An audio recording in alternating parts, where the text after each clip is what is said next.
पहले देखते हैं कि जो अपने जीवन के चार आयाम हैं, भाव, बुद्धि, शरीर और ऊर्जा। क्रिया योग समझने के पहले इन चार आयाम को हमें जानना पड़ेगा। भाव से जुड़ा भक्ति योग है, बुद्धि से जुड़ा ज्ञान योग है, शरीर से जुड़ा कर्म योग है और जीवन की जो ऊर्जा है, जिसे हम कॉस्मिक ऊर्जा मानते हैं, उस कॉस्मिक ऊर्जा स्वरूप को जुड़ा हुआ क्रिया योग। जब तक भक्ति योग, कर्म योग और ज्ञान योग का मर्ज नहीं होगा, तब तक क्रिया योग आप कर नहीं पाओगे। क्योंकि क्रिया योग प्राणमय कोश से शुरुआत होती है। क्रिया योग की जैसे पंचकोश से अपना शरीर बना है, अन्नमय, प्राणमय, मनोमय, विज्ञानमय और आनंदमय कोश।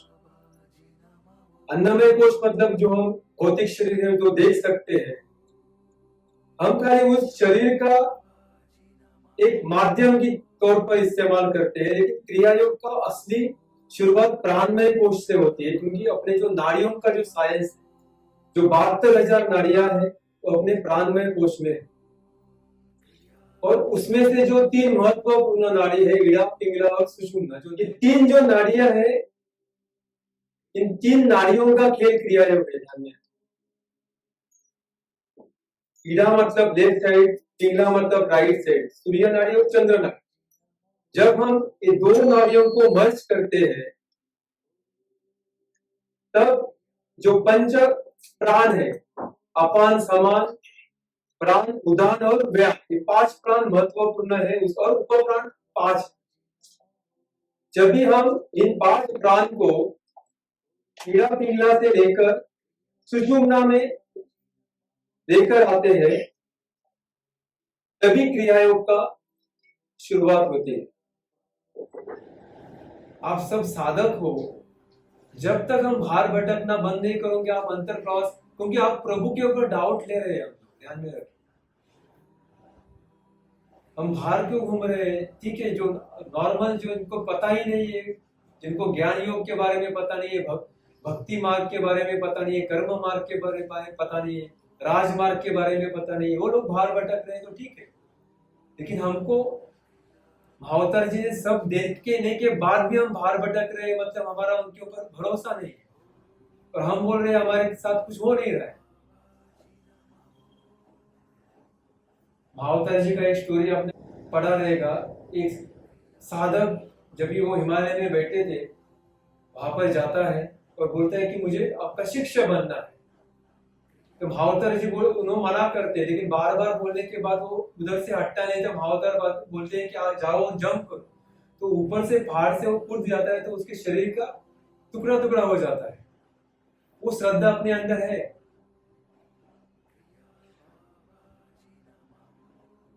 उतना अगर सरेंडर भाव होता है ना, तो प्रभु को आपके लिए आना ही पड़ता है। ध्यान में रखिए, ये कथाएं अपने अंदर की श्रद्धा को जागृत करने के लिए बोली गई है, बाहर है नहीं गई। भावतर जी कोई ये भावतर जी नहीं है। ध्यान मेरे को योगानंद जी ने ये फोटो क्यों दिया? क्योंकि हमको मूर्तियां देखने की आदत है, उनको पता था। और उसके बाद अभी लोग चालू हो गए, सब लोग कि मेरे सामने आए, भावतर जी ने आकर दर्शन दिया। हमको इस लोभ में नहीं पड़ना है। ध्यान मेरे को, आपको आप ये भावतर जी आपके अंदर, ये जो कॉस्मिक स्वरूप है, जब तक अपने अंदर के गुरु तत्वों को हम ढूंढेंगे नहीं, आगे नहीं बढ़ेंगे। चाहिए शरीरधारी गुरु चाहिए आपको एक मार्ग के लिए, लेकिन उसका भी एक लिमिट है। लेकिन उसको ही पकड़ के हम रहेंगे तो हम अंदर जाएंगे नहीं, डिपेंड हो जाएंगे। जैसे बचपन से हम स्टार्टिंग में माँ बाप के ऊपर डिपेंड करते हैं, जैसे जैसे बड़े जो भी है, अपने किसी न किसी को सहारे हम आगे बढ़ना चाहते हैं। लेकिन जो अकेले बढ़े हैं, देखो वही सक्सेस हुए। तो ये मार्ग में जो अकेला बढ़ेगा वही सक्सेस होगा। गुरु तत्व आपके ऊपर ध्यान देगा, सीसीटीवी की तरह आपको ऊपर ध्यान देगा, लेकिन कभी देगा जब भी आप रोज हाजिरी लगाओगे। हमें क्या लगता है, हम जो भौतिक जीवन में जो जीवन है अपना, जो दोपहर की तरफ ढूंढ रहे हैं। ध्यान में रखिए, भौतिक जीवन में आज तक किसी को आनंद नहीं मिला है, न शांति मिली। जो पाने के लिए हम दिन रात मेहनत करते हैं, जैसे वो चीज मिल जाती है हमें और कुछ दिखाई देना शुरू हो जाता है। लेकिन जब ये अंतर प्रवास चालू हो जाता है तो आपका फ्रंटल लोब के ऊपर काम शुरू हो जाता है। फ्रंटल लोब क्या है? जनरली हम लेफ्ट राइट ब्रेन में ही ट्रैवल करते रहते हैं, जो कि डे टू डे लाइफ है। और फ्रंटल लोब का खाली 1 से 2% हम इस्तेमाल करते हैं। जिन्होंने 4 से 5% इस्तेमाल किया वो लोग साइंटिस्ट बन गए, बड़े बड़े पोस्ट पे जो सीईओ है या और कोई जो बड़ा कुछ कर रहे हैं, वो लोगों ने 4 से 5% यूज किया, इसके लिए वो पोस्ट पे है। समझो अगर हम फ्रंटल लोब का 10% इस्तेमाल करना शुरू करेंगे तो क्या होगा? मैजिक होना शुरू होगा। आपको बाहर कुछ ढूंढने की जरूरत ही नहीं पड़ेगी। आपने मन में विचार आया और आपके साथ वो होना शुरू हो गया। जो भी चमत्कार है अपने अंदर है, हम क्या करते हैं? ढूंढते रहते हैं। हाँ, जरूरी है, ध्यान में रखो, स्कूल में जब हम जाते हैं, ए फॉर एप्पल सीखना है, बी फॉर बैट सीखने के लिए हम स्कूल जाना जरूरी है।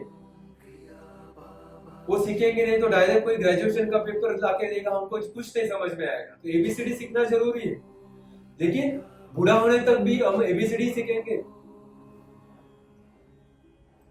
हम क्या कर रहे हैं? बूढ़े हुए तो भी मंदिर जा रहे हैं, पारायण कर रहे हैं, मंत्र जाप कर रहे हैं। कब तक करेंगे? कब? हमें पता नहीं है सांस जाने के बाद वापस आने वाली है कि नहीं। समझो आपने सांस छोड़ी और आई नहीं वापस, तो क्या करेंगे आप?